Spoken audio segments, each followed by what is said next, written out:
Ahí se ve mejor. Nada, no se ve tampoco tanto. Bueno, hoy, para que tengan en cuenta,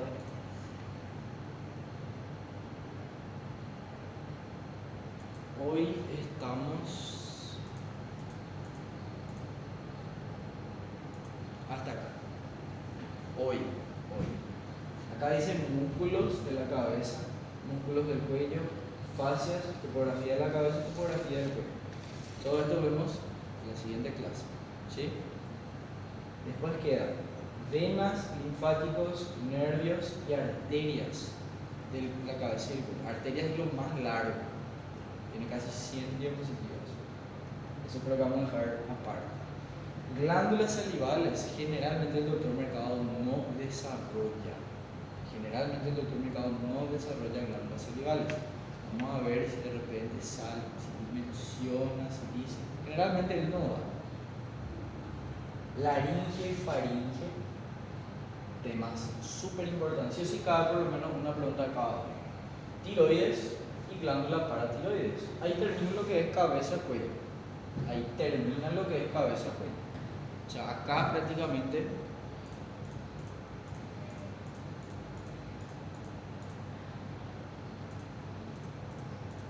acá termina lo que es cabeza y cuello, literalmente, hasta aquí. Después queda la parte de neuroanatomía, entre la parte de generalidades, médula espinal, tronco, cerebelo, diencéfalo, cerebro, meninges, pares craneales y vasos sanguíneos. Todo esto es neuroanatomía, ¿sí? Que es un capítulo aparte. Generalmente el doctor Mercado da todo neuroanatomía.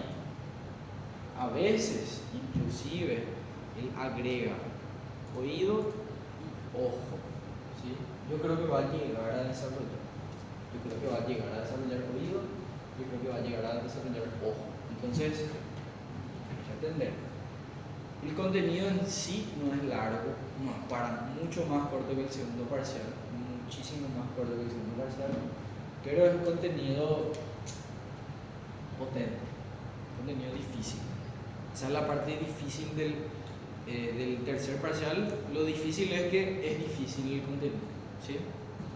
En términos de longitud no es muy largo, la verdad, pero sí es complicadito. Sobre las articulaciones principales que nosotros tenemos que mencionar son estas cuatro, ¿sí? Atlanto occipital va a articular, mejor dicho, el atlas con el occipital. Atlanto axoidea, o sea, atlas con axis, se articulan en el centro a nivel del diente y se articulan a nivel de las apófisis articulares. O sea, hay una atlanto axoidea medial, hay una atlanto axoidea lateral. Y la principal, la articulación temporomandibular. Todo eso se pregunta. Fíjense acá que la articulación atlanto-occipital es atlas, o sea, carillas articulares, cavidades glenoides del atlas que son cóncavas con los cóndilos del occipital que son convexas. ¿Qué tipo de articulación es? Una elipsoide, una articulación de tipo bicondilia doble, ¿sí? Condilia.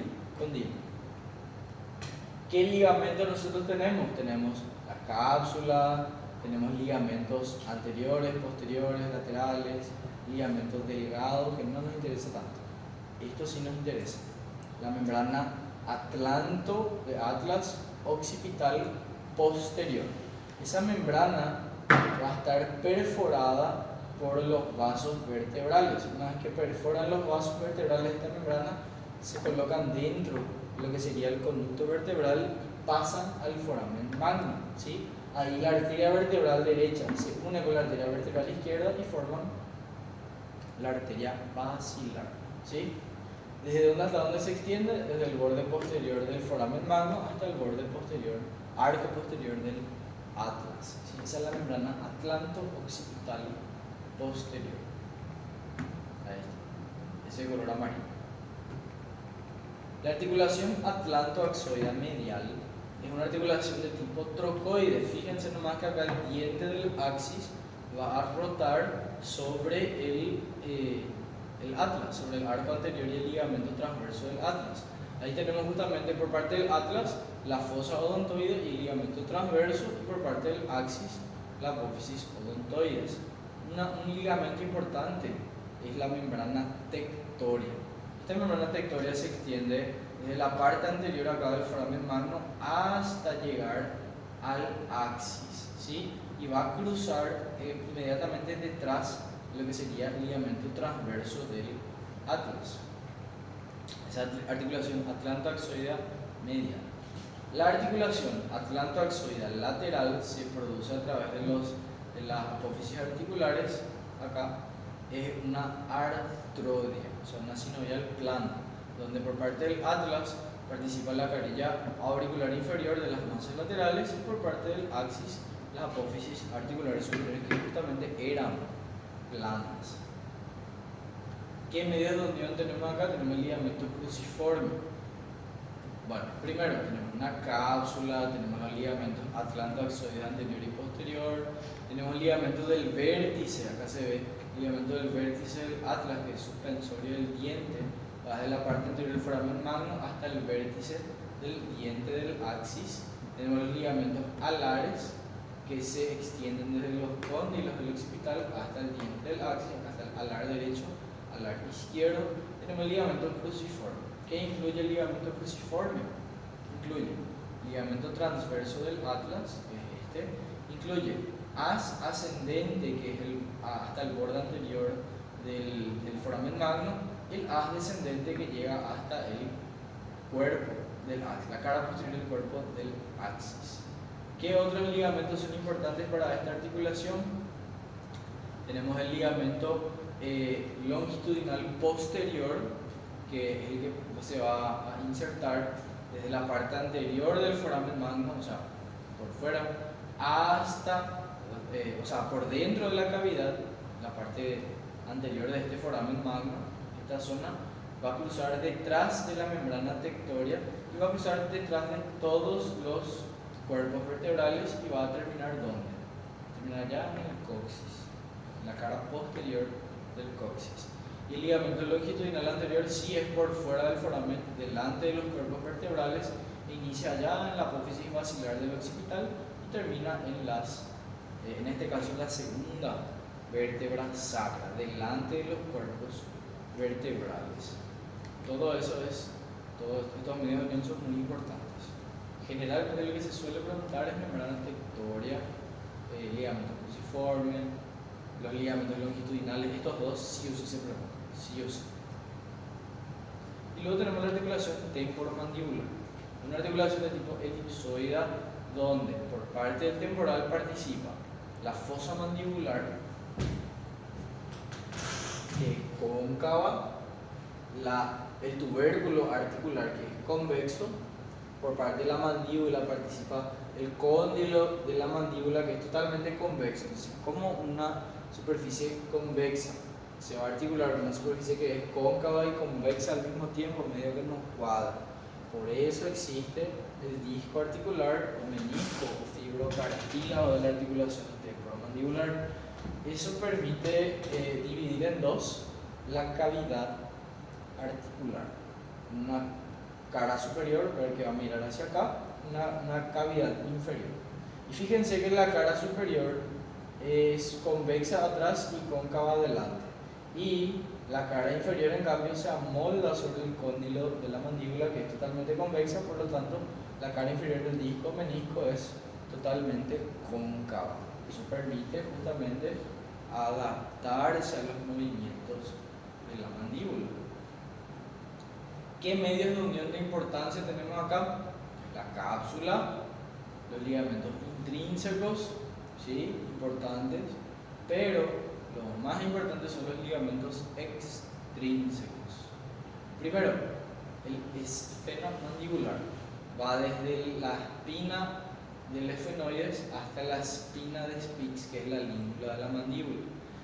También se le considera como la parte posterior de la fascia interpterioidea, o sea, la parte posterior de la fascia que separa el pterioideo medial del pterioideo lateral. Eso es, el engrosamiento de esa fascia es ligamento esfenomandibular. Otro, ligamento estilomandibular, va de la apófisis estiloides hasta la cara medial del gonio, del ángulo de la mandíbula. Estilo mandibular, no confundir con ligamento, estilo hioideo. Ese es otro, de estilo mandibular. Este es fenomandibular. Y el otro es el rafeterigomandibular, que no se ve acá, que va desde, esto se pregunta también, va desde el gancho de la lámina medial de la apófisis pterigoides hasta el borde alveolar de la mandíbula. Esto permite la separación del buccinador del constrictor superior de la faringe. Acá, rafeteriomandibular va desde el borde posterior del gancho de la mandíbula, de la lámina medial de la apófisis pterigoides hasta el borde alveolar de la mandíbula. Este sería el borde alveolar. Acá. Entonces, este ligamento va desde acá hasta acá. Y ahí permite separar el músculo buccinador que está delante y el músculo constrictor superior de la faringe que está por detrás. Entonces, buccinador por delante, constrictor superior de la faringe por detrás. ¿Qué hace la articulación de la mandíbula? Muevan su mandíbula y van a darse cuenta que es lo que hace. Elevación cuando cerramos la boca, descenso cuando abrimos la boca. A veces hay un movimiento que se llama protrusión, que es mover hacia adelante la mandíbula, ¿sí? Que es llevar la mandíbula hacia adelante. Digan un poco agua en guaraní, y que se va hacia adelante la mandíbula. Entonces, protrusión es llevar hacia adelante la mandíbula. Retrusión es llevar hacia atrás la mandíbula. Y diducción es mover en sentido lateral la mandíbula, hacer movimientos de lateralidad. ¿Cuál es el objetivo con esta diapositiva? Saber cuáles son los músculos que realizan todos los movimientos de la articulación de la mandíbula. Entonces, elevación hace temporal, macetero, pterioideo medial. Descenso hace digástrico y miloioideo. Protrusión hace temporal y macetero. También el pterioideo lateral, cuando se contrae el pterioideo lateral de un lado y del otro lado, o sea, los dos al mismo tiempo llevan hacia adelante la mandíbula. Retrusión, los fascículos más posteriores y las fibras profundas del temporal y macetero hacen retrusión, que es llevar hacia atrás, y diducción, el músculo pterioideo lateral cuando se contrae uno solo. Si se contrae el músculo pterioideo lateral del lado izquierdo, la mandíbula se va a la derecha. Si se contrae el pterioideo lateral del lado derecho, la mandíbula se va a la izquierda. ¿Sí? Básicamente eso es articulaciones de la cabeza y el cuello.